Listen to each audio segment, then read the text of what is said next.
Hello friends, welcome to a new lecture today. In this we are going to learn about few MCQs in surgery. Okay, esophagus topic.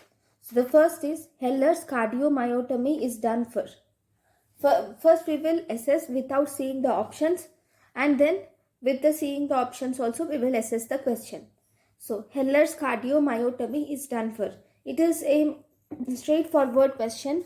What do we do in Heller's cardiomyotomy is, if this is the stomach, okay, and here in the pylorus, okay, we will remove a small part of the muscularis mucosa without touching the mucosa. We will give a small nick in the muscularis mucosa, small cut in the muscularis mucosa, that is serosa and muscularis mucosa, but we will not go deep into the mucosa. We will not injure the mucosa. That is Heller's cardiomyotomy, which is done for the condition where there is pyloric sphincter, where there is hypertrophy of pyloric muscles. That is for achalasia, for pyloric stenosis.